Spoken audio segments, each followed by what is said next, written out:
Hello, Joshua. Can you Oh, I'm just putting in headphones so you don't get an echo. Okay. Hi. Can Yes, I know that you can't see us, but we can see you. Just to recap, late, so we have people here, and I just start off our conversation by asking when you first learned about the 1965 genocide and when you became aware of the climate. wait. Your sound is very difficult to understand. Can you speak right into whatever microphone you're using? Yep. My question was. My question was when did you first learn about the genocide? Okay. I first learned about the 1965 genocide on my very first trip to Indonesia, which was in 2001. I was asked to teach a group of plantation workers somewhere in the world how to make their own film about their struggle to organize a union in the aftermath of a military dictatorship under which unions were illegal. And I could have been sent anywhere, really. In Colombia was an option, parts of India were an option. This was a project of the International Food and Agricultural Workers in Geneva. I was sent to Indonesia, and I found myself on this Belgian-owned oil palm plantation in North Sumatra, in a region of Indonesia that tourists would never visit and journalists would rarely visit, unless they would almost never visit. And I found that the Belgian company gave the women workers the supposedly lighter job of spraying pesticides and herbicides, but they wouldn't give them any protective clothing. And the women were dying of liver failure in their 40s, and we traced this to one herbicide in particular. And they asked the company for one of the first things they did as a union was to ask the company for masks and gloves and other protective clothing, and the company responded by hiring paramilitary thugs to threaten and attack the workers.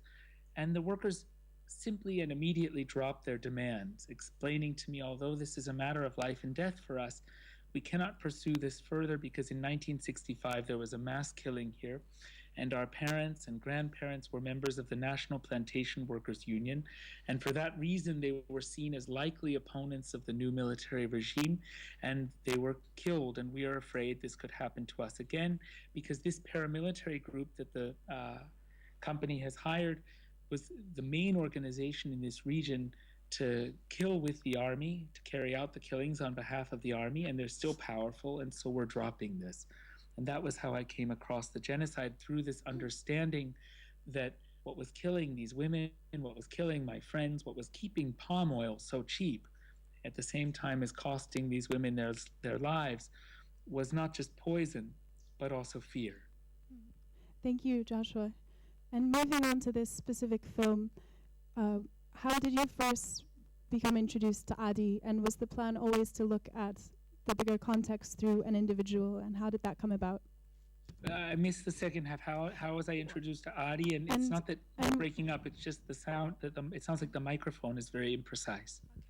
And was the plan always to look at the story through one person? Through one person? Right. Okay. The plan evolved, of course, and but the question about Adi allows me to pick up exactly where I left off. After the plantation workers, who I now understood to be survivors, finished making their film about their effort to organize a union, they said, "Come back, and why don't you make a film this time about why decades later we're still afraid?" And I returned right away to do that. To explore really impunity, if you like, today, and how it's keeping people in the grips of fear. I returned right away to begin that work, and I discovered, and right away I was introduced to Ramli's family, because Ramli was the one. Ramli as a name had become virtually synonymous with the genocide as a whole across this region, on that plantation, and then for another, for example, perhaps a 20-mile radius. And that's because Ramli's murder was the one murder in the region, one of the only murders in the region that had witnesses. Tens of thousands of people had been taken to rivers like Snake River. 10,500 people were killed at that one spot on Snake River where the two men take me in the film, in The Look of Silence.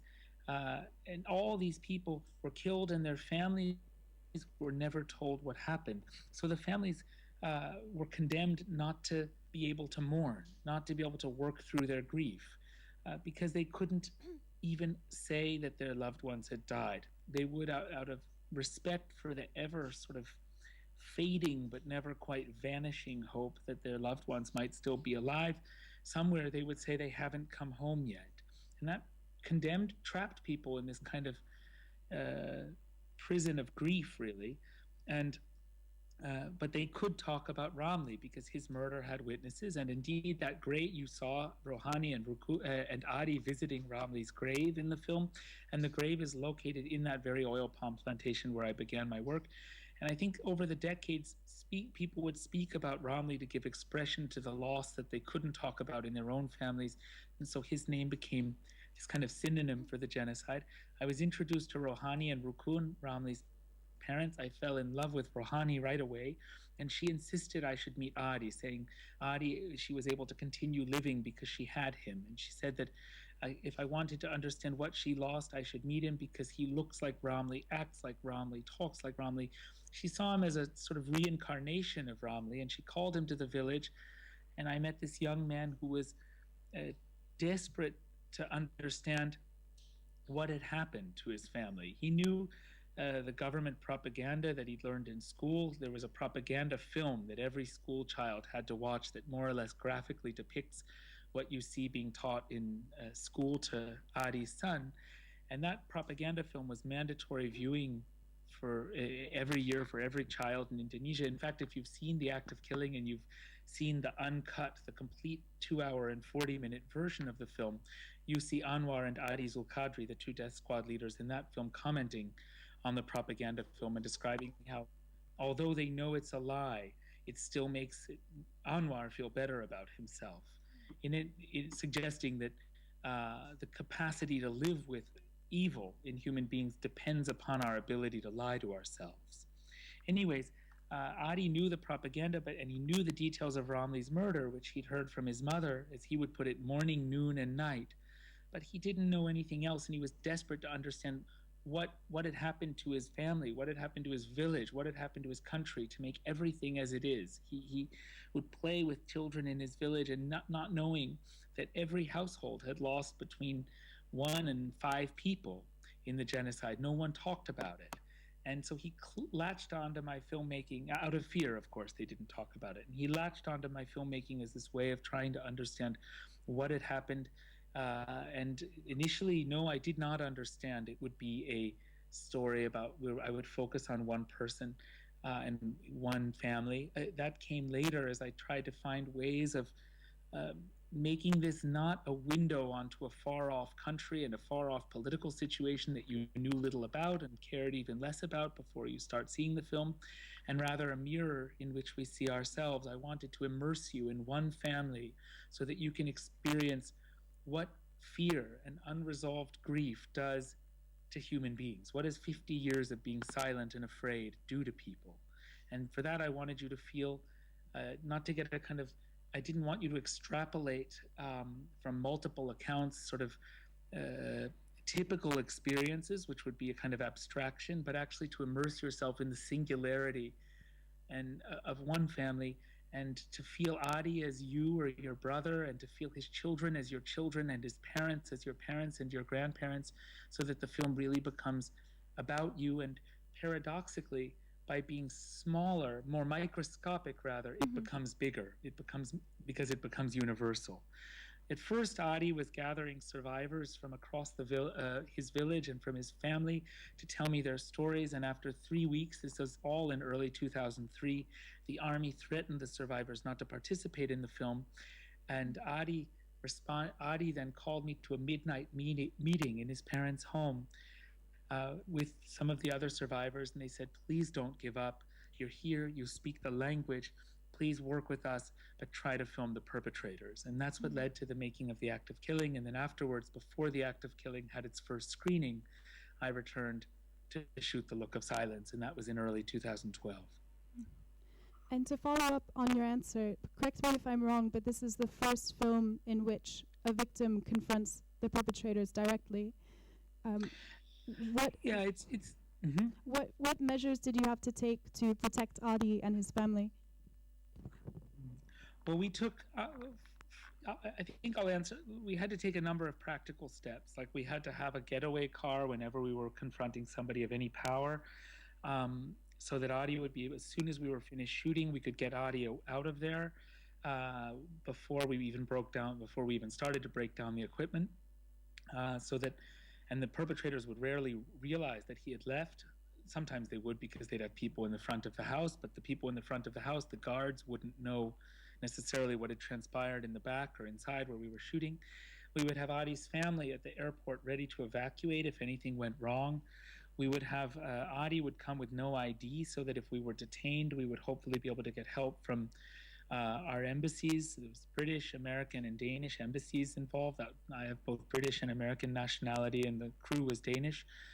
Before they were able to find out who Adi is, none of that was never necessary, and indeed the family never had to evacuate.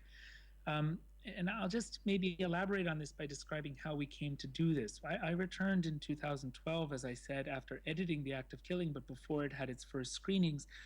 I didn't yet know Adi would be the main character in the film. I only knew he would continue to be this very important collaborator. You see, over the years making The Act of Killing, Adi would watch everything we had time to show him. He would come to our house where we were based while shooting the film and watch any rushes we could show him. And uh, when I the act of killing, and I gave Adi a small camera that he could use as a kind of notebook to look for images that might inspire or guide us as we would start making a second film, which I always knew we would be making. I always wanted to go back and make a film that was closer in sort of impetus to that question asked by those plantation workers, make a film about why we're still afraid and about what, well, maybe I'd done that with The Act of Killing, but I wanted to show also what it does to people to be afraid for so long. What does it mean to survive in fear and in silence? And so I gave Adi this camera, and he would send me tapes while I was editing The Act of Killing, first in London and then in Denmark. And when I returned in 2012, I sat down with him and he said, "You know, Joshua, I've spent 7 years watching your footage of the perpetrators, and it's changed me. And I need to meet the men who killed my brother. He said, I need to confront them and see if they can take responsibility for what they've done." And before he could really continue to explain, I think I interrupted him and said, "Absolutely not. There has never before been a film where survivors confront perpetrators who still hold a monopoly on power because of the obvious dangers, and we can't do it. No, let's get the idea out of your head," I basically said. And then he went and he said, "Let me show you something." And he went and he disappeared for a few minutes and came back with that little camera I'd given him and with one tape. And if I recall, he was already trembling holding the tape. And he said, "I'm sorry I never sent you this tape, but it's very personal to me and I want to show it to you." And he put it in the camera and pressed play. And on the flip screen of the camera, we watched footage that turned out to be the one scene in The Look of Silence that Adi shot. And it's the scene of his father crawling through the house at the end of the film, lost, calling for help. And Adi said, immediately started to cry as he played this footage and said, "This was the first day my father couldn't remember anyone in the family, me, my brothers, my sisters, my mother. And he was confused and lost like this all day. And we were trying to comfort him, but every time we'd go up to touch him and to help him, he would shriek with fear. And so we would back off and then try again, and he would shriek again. And it was unbearable," he said, in the intervals when we weren't trying to help him, when we were just hoping he would calm down, to just listen to him from a distance. So I needed to be close, but I couldn't stand not doing anything. So I picked up the camera. He said he had it because it was a kind of family reunion that day. And he was just making, I suppose, family videos, home videos that day with it. And he said he started to film. And he realized while he was filming, and he's saying all of this to me while still crying, he realized while he was filming that he was documenting the moment when it became too late for his father to heal. He said, "My father has forgotten the son whose murder has destroyed his life and destroyed our family's life in many ways, but he has not forgotten the fear. And now he will never be able to heal. He'll never be able to work through what happened because he can't remember what happened. So he will die like millions of other survivors in this prison of fear. And I don't want my children," he said, to inherit this prison of fear from my father, my mother, and from me. And after the scene was finished, playing, after the footage ended, he said to me, I think if I visit the perpetrators and I show I'm there, that I see them as human beings, that they will welcome this. They'll see that I see them as people, as human beings, and that I'm willing, therefore, to forgive them if they can only admit what they've done is wrong. And he thought they would welcome this as this chance to sort of be forgiven by their victim's family, to make peace with their neighbors, and to stop this manic boasting, which he always felt was defensive. You'll recall early in the film, he says that Sharman Sinaga, one of the perpetrators, is boasting because he feels so guilty and he's had to make himself numb. Adi always felt that way about the boasting. I didn't realize that he might be right until I started to film Anwar Congo. It was the 41st perpetrator I filmed 2 years after Adi first told me to film the perpetrators. Anyways, he said, if I can make peace with my family can make peace with the perpetrators' families, then we can live side by side as human beings instead of as victim and perpetrator afraid of each other, and my children can grow up without fear. And I was very moved, of course, and I spoke to my Indonesian crew, and this is going back to your question about precautions. They said, you know, Joshua, you are known across this whole region because of the act of killing for being close to the most powerful men in the country, the vice president, the national paramilitary leaders, members of parliament, ministers in the cabinet. And the people who, and because no one's seen the film, everyone still thinks you're close to them. Of course, now those men, not Anwar Congo, who remains close to me, but the high-ranking politicians, they all hate me, as they should. Given it's a sign that I've done my job, I think. But my crew said, you know, the men Adi wants to meet, the men who killed his brother, are regionally, not nationally powerful, and they will not dare even detain you, let alone physically attack you, because they won't want to upset their superiors, whom they think are still close to you, whom they still think are close to you.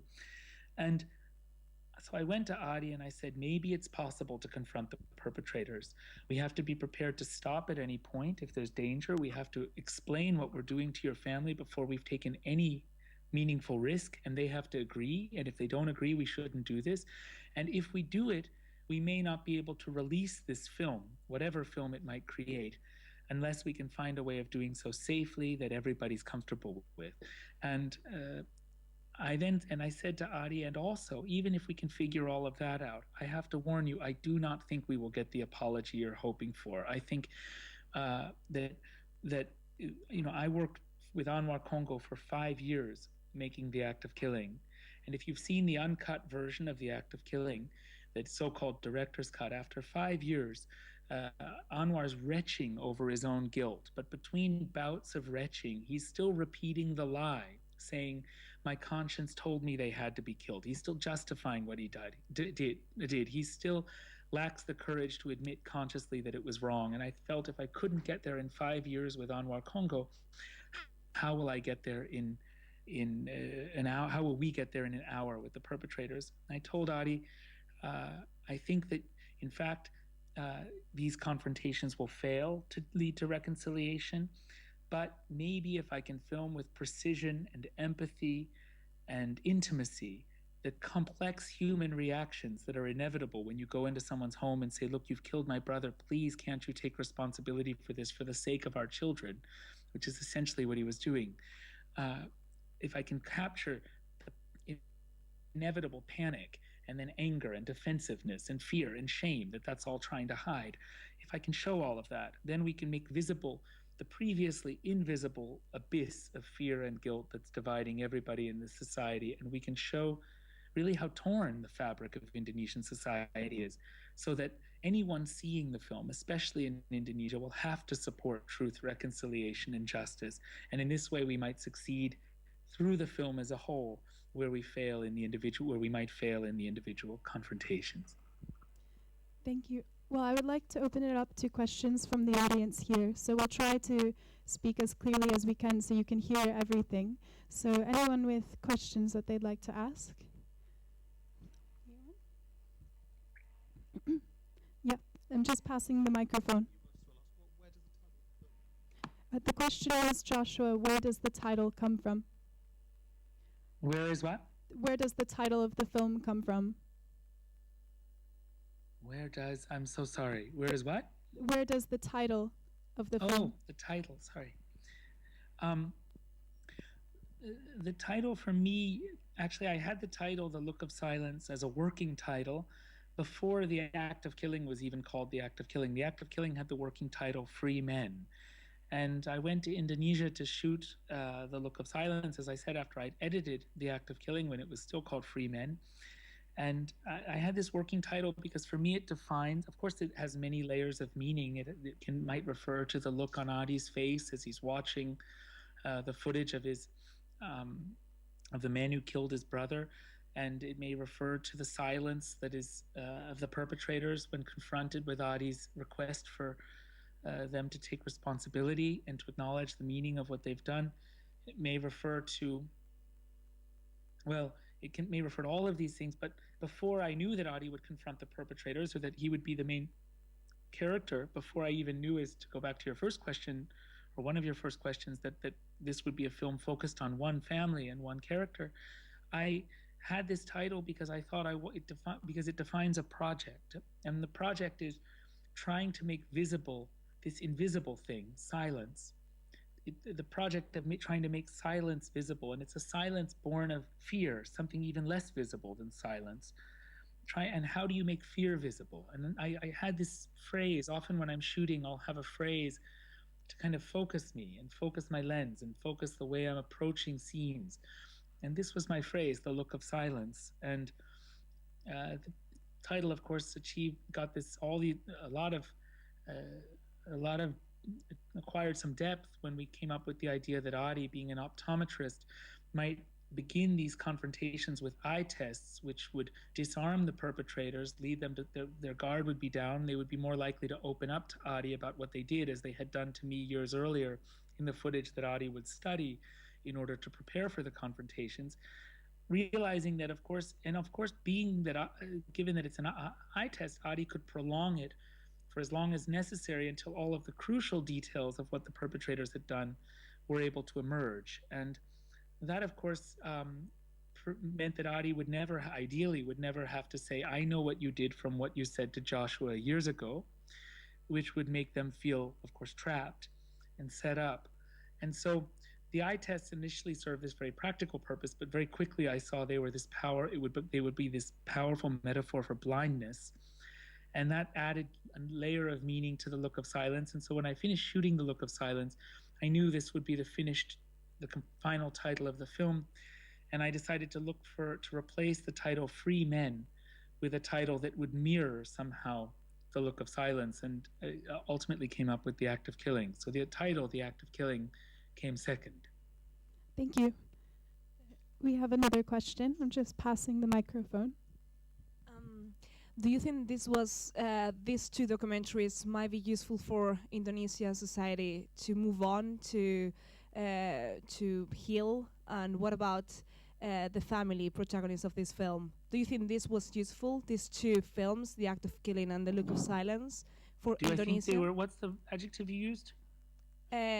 If these two documentaries, The Act of Killing and The Look of Silence, might be useful for Indonesia to move on, because we all know that it's good for Western countries to discover about all this history, this part of history that might be hidden for us. But what about Indonesia? Yes, I understand. Yes, well, the act of killing, I mean, the most gratifying and unexpected part of releasing these films. First, I want to say that making the film, I really never felt like a foreign filmmaker trying to expose this for the outside world. I mean, I understood that that there was maybe a chance that the film would be, I didn't expect these films, which are quite experimental, to be covered really in any kind of mainstream way. But I felt that the primary audience for the films was Indonesians. And you'll remember that I was asked by when the survivors first saw the footage that they'd asked me to film with the perpetrators, they said, you must, first Adi, then and ultimately the whole human rights community in Indonesia said to me, you must continue to film the perpetrators, because anybody who hears the way they're speaking will be forced to acknowledge that in a terrible way, the genocide hasn't ended, because because the perpetrators are still in power, and people's lives are still being ruined by fear. And in fact, plantation workers who were dying of herbicide exposure, their lives were being taken by fear. They were dying as a result of fear. And I'm sure there's many other workers and people around Indonesia who've lost their lives to this fear.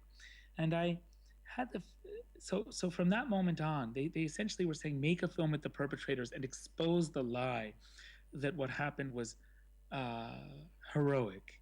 And I therefore, from that moment on, felt as though I was entrusted by the survivors and the human rights community to do a work that clearly they could not safely do themselves. After all, they would have been killed if they had tried to make these films.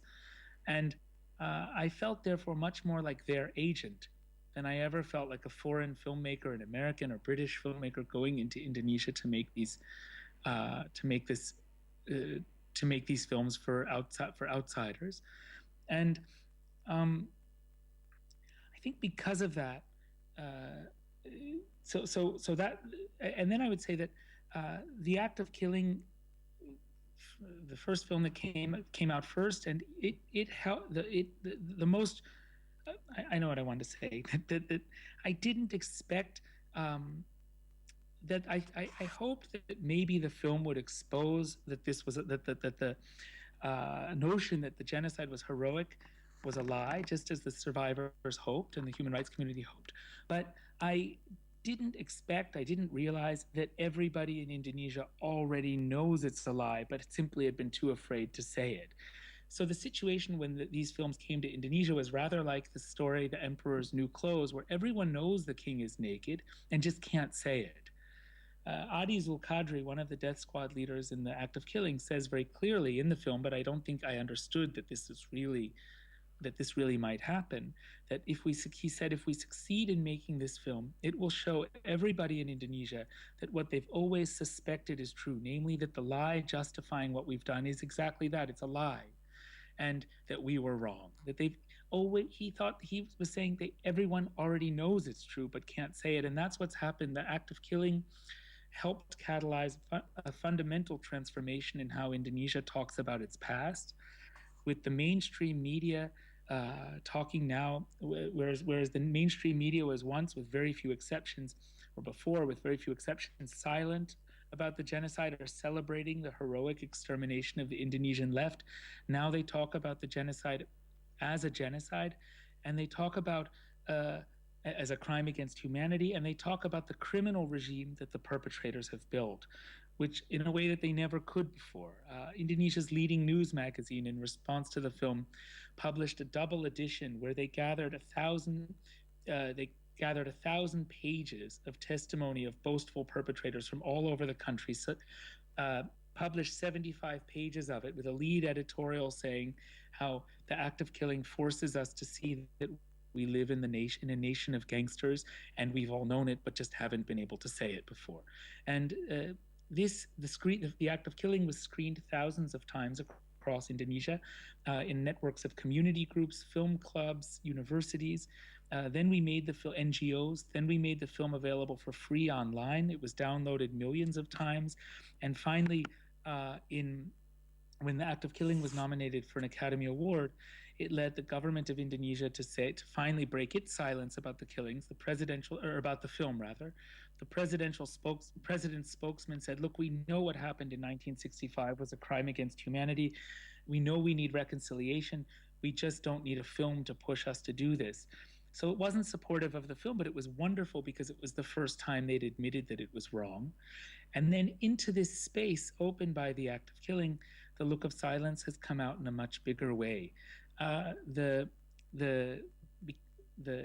act of killing began its life in secret. The first screenings were secret.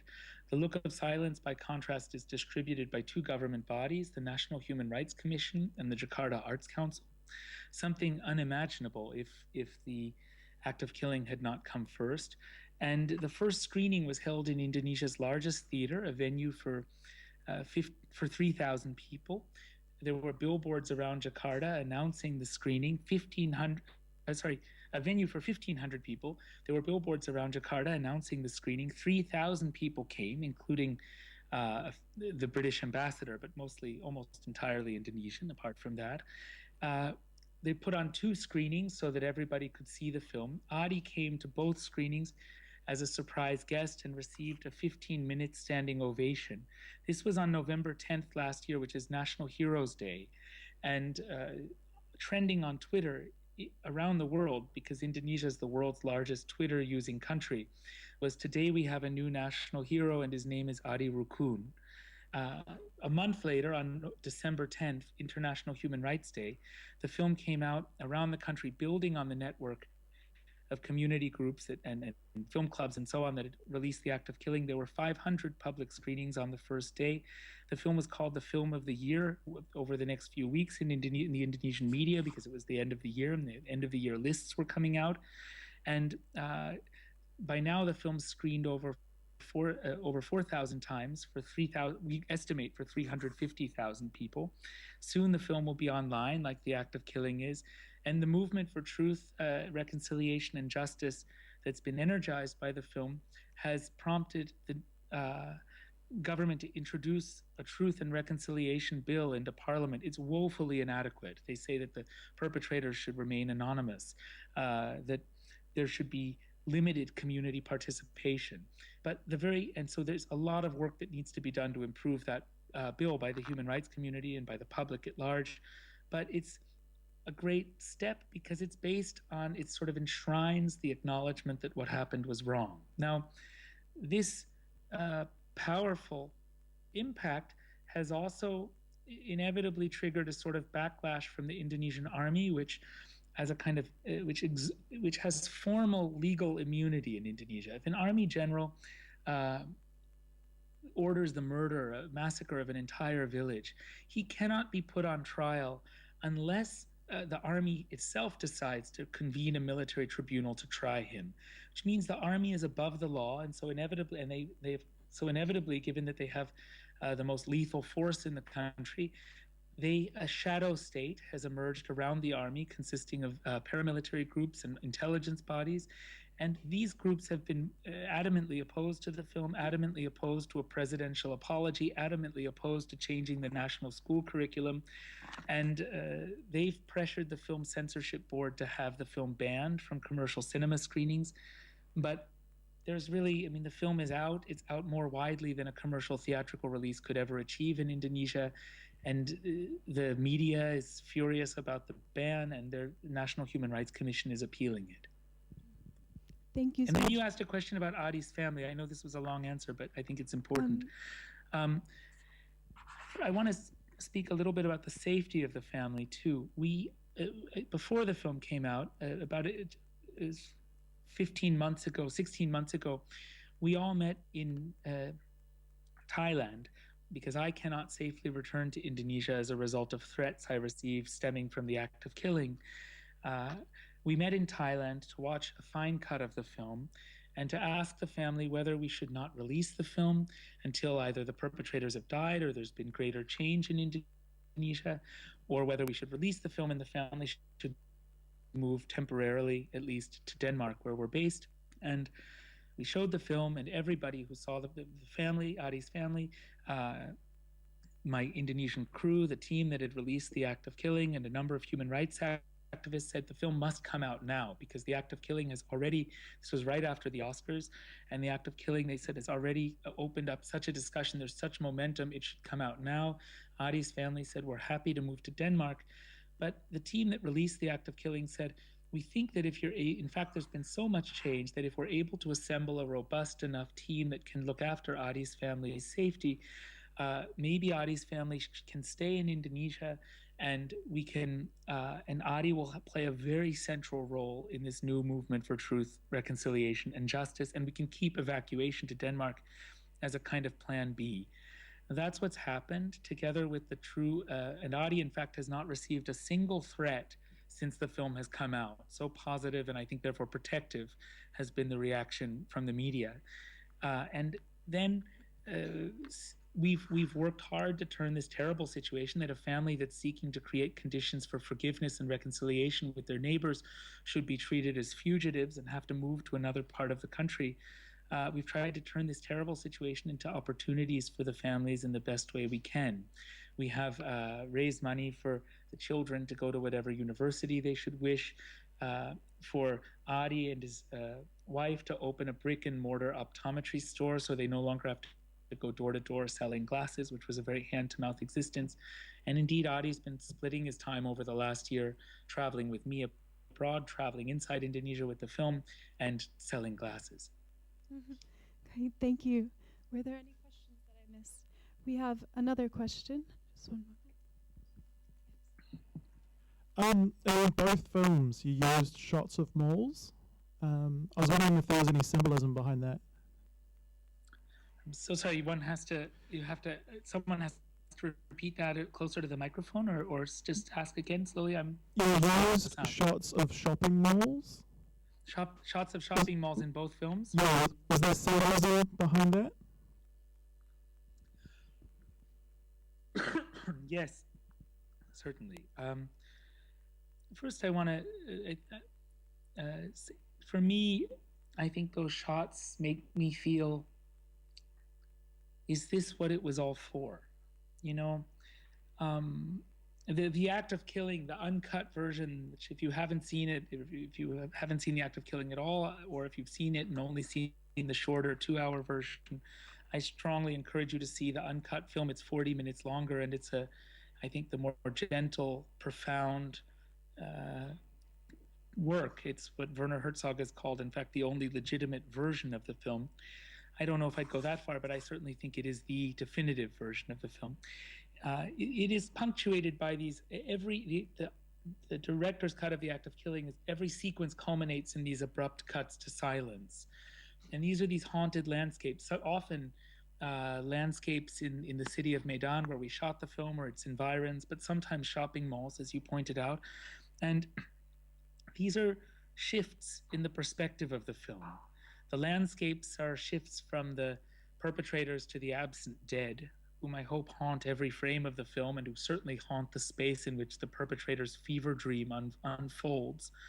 And the shopping mall shots are shifts in the perspective in that they're, as I said, asking this question, was this what it was all for? And in The Look of Silence, I mentioned I shot it after editing the act of killing, so I already knew the form of the act of killing, and I had this feeling when we went to shoot The Look of Silence that I wanted to bring you as a viewer into any one of those silent, haunted spaces that punctuate the director's cut of the act of killing and make you feel what would it be like to have to live there as a survivor, surrounded by the still powerful men who killed your loved ones. What life could you rebuild in that rubble? And I suppose that the shopping malls, this question of what it's all for is very important to me. In The Look of Silence, we hear that this was reported on American television as good news. We hear that that they reported uncritically that Bali is more beautiful without the communists on NBC, and they reported as good news, or certainly neutrally, that a major American corporation, at least one, Goodyear, was harvesting the latex that goes into our tires and our condoms using slaves drawn from death camps. This is, of course, what German corporations were doing on the periphery of Auschwitz only 20 years earlier. Only Germans, the Nazis, in fact, never presented this on German radio as good news, not industry's relationship to the final solution. But America did on television, and this should give anyone who sees the film pause, lead us to question whether perhaps American participation in these crimes was not really motivated by ideological anti-communism or the struggle of the so-called free world against the communist world, but rather whether all of that was just an excuse, a pretext for murderous corporate plunder. And for me, the shots of the shopping mall sort of raise these questions in a subtle way, where they're raised directly by that NBC clip. What was this all for, really? We have time for one more question here, Joshua. I saw a hand that was up a bit earlier, so I'm just going to take this question in the front. Hi. In both of the movies, the crew seems to do a very good job of not confronting perpetrators, except for the last one of the last scenes in The Look of Silence, where the crew started showing the video from 2003. I wonder what what was different at at, the, at those perpetrators' houses. I don't know if you get the question. I think I'm so sorry again. I think I need the beginning, help with the beginning. You said that the film, I didn't hear the beginning quite. I understood you were asking about the scene with the widow and her two sons at the end where I'm confronting them with the old footage from 2004. I think the question was regarding the first part of the question. I think it was regarding the crew's the involvement of the crew in confronting the perpetrators. So specifically showing the clips to the perpetrators. Are you able to hear? Can you hear us, Joshua?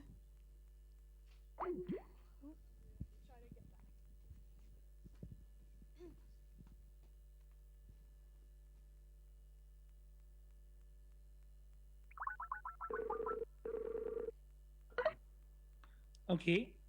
Okay. Try one more time. Maybe the sound is better. Maybe there's something else wrong. We're back. Can you hear us? Can I hear that last question again? Yep. I think the question was, why did you choose to confront the perpetrators at the end with the video clips? And just so I understood how it was set up, what was the question about? How did he set it up? Were you saying that I didn't that the film we're not confronting people earlier? Or? Yes, that's correct. Yeah, the final confrontation was indeed unique because I think the problem was actually these headphones. Strangely, I thought that would help, but. The final confrontation was indeed unique. All of the other perpetrators that Adi's confronting, I had only filmed with for 1, 2, 3, 5 days back in 2003, 2004, 2005, in the 2 years between when Adi first asked me to film the perpetrators and I met Anwar Congo in 2005, the 41st perpetrator I would film. And the one exception for that to that was this family. I had spent, and of course, I'd spent 3 months working with them. And you see, in the act of killing, you hear me confronting people quite seriously. I confront Adi Zulkadri. I say, look, you've committed a crime against humanity. What if you were brought to The Hague?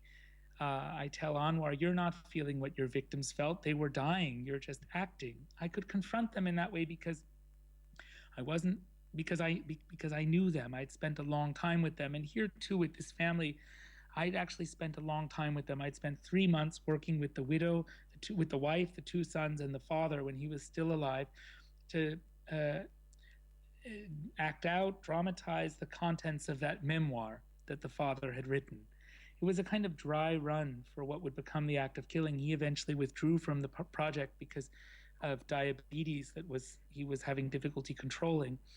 But and that's what then I was faced with the dilemma: do I stop and try and edit something from what I have, or do I return and keep working my way up the chain of command? I decided to return and eventually came to the act of killing.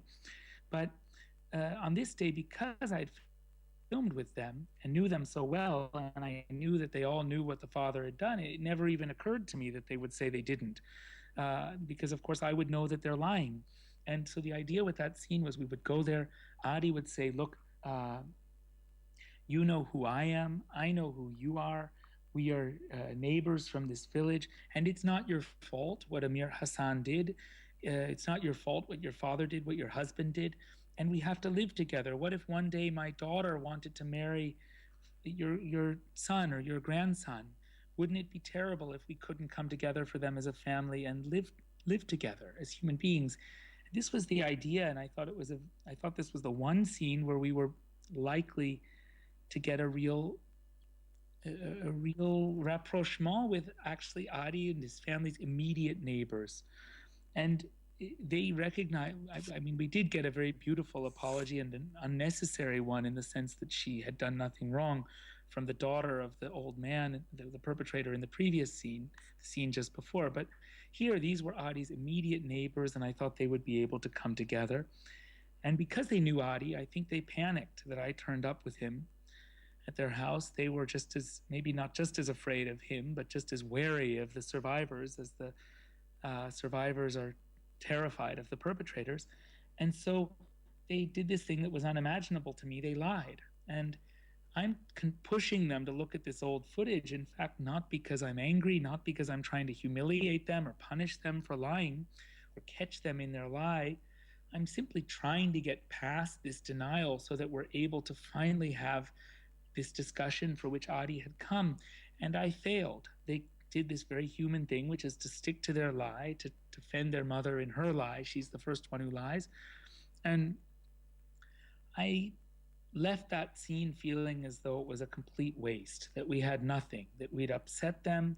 I had liked that family. We'd gone there to build bridges, not to burn them. And driving away, I remember feeling terrible. And only later, quite a lot later, actually months later, because then we had to finish do the post-production on the act of killing and start releasing it. Months later, when I started, more than a year later, now that I think of it, when I started really editing the film, I saw that this scene makes visible more effectively than any other scene in the film this wall of fear that's dividing everybody in this society, and it's preventing really the formation of genuine democracy, because you cannot have democracy without community, and you can't have community when everybody's afraid of each other. Thank you so much, Joshua. Unfortunately, we are out of time, so I'd like to thank you so much for calling in and having this discussion with us. I hope you can hear this. I can hear you. And congratulations on the success of the film in pushing for change and reconciliation. Are there any upcoming potential projects that you're able to share any information about at this time, or not at the moment? I won't say anything about my next work because I want to sort of maintain the purity of my relationships with the people I'm filming and are getting to know now, because I've not really started filming yet. But I will say, if there's any Americans in the room, there is a petition at thelookofsilence.com where you can sign a petition that will go to senators and members of the House of Representatives, asking them to support resolutions in the Senate and the House. One has been introduced already by Senator Tom Udall in the House of in the Senate in the United States, saying that, look, 50 years is too long for us not to call a genocide, and we need to take responsibility for our role in these crimes. We cannot call for truth and reconciliation in Indonesia without being hypocrites unless we also acknowledge our part in these crimes, and therefore we must declassify all of the CIA job documents from 1964 to 66 pertaining to Indonesia, and all of the defense attaché documents from that period, which would reveal really what we did. And that's, I think, terribly important for if we're going to actually stand up against impunity at home in the West, and if our talk about human rights, our rhetoric about human rights is not merely hypocritical, and it's very important for showing Indonesians that Western support for truth, reconciliation, and justice is not hypocritical. And I think for those of you, the majority of you, I suppose, who are British, the United Kingdom was an absolute perpetrator of this crime too. There were memorandums from the British ambassador saying that they were working on anything they could do to overthrow President Sukarno.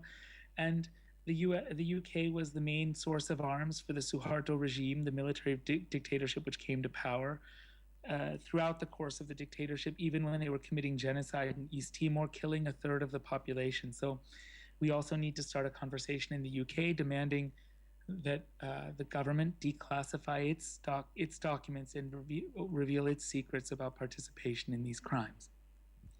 Great. Thank you so much again, Joshua. And thank you everyone for coming tonight and participating in the discussion.